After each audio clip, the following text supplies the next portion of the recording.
اعوذ باللہ من الشیطان الرجیم بسم اللہ الرحمن الرحیم السلام علیکم ناظرین، آپ کا ہوسٹ فیصل عزیز بٹ۔ ملک میں افراتفری کا سما ہے۔ 1000 ملین کوسٹن ہے کہ ملک میں انتخابات ہوں گے کہ نہیں۔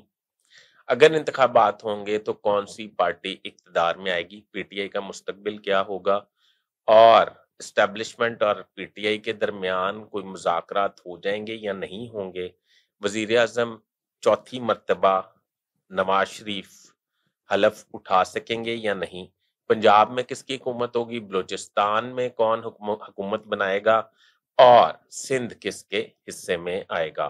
ان تمام سوالوں کا جواب میں آج اپنے پروگرام میں آپ کی خدمت میں پیش کروں گا۔ برائے مہربانی آپ ایک مہربانی کریں اور میرا چینل سبسکرائب کر لیں، بیل آئیکن کے بٹن کو دبا لیں ضرور، تاکہ میری خبر اور میرا پروگرام بر وقت آپ کی خدمت میں حاضر ہو سکے۔ تو شروع کرتے ہیں اس کو اس طرح کرتے ہیں کہ ہم شروع کرتے ہیں کہ اس وقت الیکشن ہوں گے یا نہیں ہوں گے۔ آپ کو پتہ ہے کہ سیکٹری الیکشن کمیشن جو ہیں انہوں نے صحت کی ناسازی کی وجہ سے استعفیٰ دے دیا ہے۔ چیف الیکشن کمیشنر راجہ سکندر سلطان صاحب نے ان کا استعفیٰ ابھی تک قبول نہیں کیا ہے۔ یہ بحران کیوں پیدا ہوا ہے؟ یہ بحران واقعی کیا صحت کی وجہ سے سیکٹری الیکشن کمیشن نے استعفیٰ دیا ہے کہ یا اس کے پیچھے کچھ اور عوامل کار فرما ہیں؟ اب صورتحال یہ ہے کہ دو چیزیں ہو رہی ہیں۔ دو چیزیں کیا ہو رہی ہیں اس وقت؟ آپ کو پتا ہے کہ اسٹیبلشمنٹ، یہاں ہم کلیئر بات کر لیتے ہیں۔ فوج کبھی بھی ایک پلان پہ کام شروع نہیں کرتی۔ فوج ہمیشہ 3 پلان کرتی ہے، اے، بی اور سی۔ ابھی 2 پلان جو میرے تک پہنچے ہیں وہ میں آپ کی خدمت میں پیش کر دیتا ہوں۔ پہلا پلان یہ ہے کہ ملک میں ایمرجنسی لگا دی جائے، جس میں میری اطلاعات یہ ہیں کہ وہ سمری صدر پاکستان تک بھی پہنچ چکی ہے، اور وہ سمری صدر پاکستان پر پہنچنے کا مطلب یہ ہے کہ صدر عارف الوی جو ہیں وہ فوری طور پہ دستخط کر دیں گے۔ اگر وہ نہیں کریں گے تو انہیں اس بات سے بھی مطلع کر دیا گیا ہے کہ انہیں فوری طور پر مواخذے کا سامنا ہو سکتا ہے، اور مواخذے کا اگر سامنا ہوگا تو چند دن ڈیلے ہوگا، تو پھر اس کے بعد سدا بہار صادق سنجرانی صاحب جو ہیں وہ پریزیڈنٹ بن جائیں گے۔ کوئی رستہ نکال لیں گے، قانونی کوئی طریقہ کار نکال لیں گے۔ اچھا، بہرحال کہنے کا مقصد یہ ہے کہ وہ صورتحال ادھر پہنچ گئی ہے کہ اس وقت دوسری ایک معاشی ایمرجنسی میں نے آپ کو بتا دیا ہے۔ معاشی ایمرجنسی لگائے جانے کے کبھی امکان ہے، جس کی میری اطلاعات کے مطابق ادھر فائل بھی پہنچ گئی ہے صدر کے پاس۔ اور دوسری بات یہ ہے کہ پلان بی یہ ہے۔ اچھا، پہلے میں آپ کو بتا دوں کہ معاشی ایمرجنسی اگر لگ بھی جاتی ہے تو آئین کی روح سے اگر آپ امپلیمنٹ کرنے کی کوشش کریں تو معاشی ایمرجنسی کے باوجود انتخابات کو التوا میں نہیں ڈالا جا سکتا۔ آئین میں یہ کہیں شک موجود نہیں کہ اگر معاشی ایمرجنسی لگ جائے تو انتخابات نہیں ہو سکتے، قومی اسمبلی کا وجود نہیں بن سکتا۔ اس لیے سپریم کورٹ فوری طور پر اس پہ اپنی بات کو منوانے کے لیے یہ قانون اور آئین جو ہے وہ سامنے رکھ لے گی، اور اس پہ ڈیسیژن دے دے گی کہ معاشی ایمرجنسی ٹھیک ہے لگ گئی ہے، پر الیکشن تو ہونے ہیں نا۔ نمبر 1۔ نمبر 2، پلان بھی یہ ہے کہ ایک نیشنل گورنمنٹ کا قیام عمل میں لایا جائے۔ نیشنل گورنمنٹ میں اب وہ جو آپ سن رہے تھے نا کہ میاں نواز شریف صاحب 2/3 اکثریت سے آ جائیں گے، وہ وزیر اعظم بن جائیں گے، اور پھر یا سادی اکثریت سے وہ وزیر اعظم بن جائیں گے، اور پھر اب پتہ نہیں وہ ایم کیو ایم کو کیا وزارتیں دیں گے، اور آئی پی پی کو کون سی وزارتیں ملیں گی، اور پتہ نہیں کس کو کیا ملے گا۔ ایسا کچھ نہیں ہے۔ اب نیشنل گورنمنٹ کے قیام پر تیزی سے کام کیا جا رہا ہے۔ نیشنل گورنمنٹ کے قیام کا مقاصد کیا ہیں؟ اس کے مقاصد یہ ہیں کہ تمام سیاسی پارٹیز کو اس میں برابر حصہ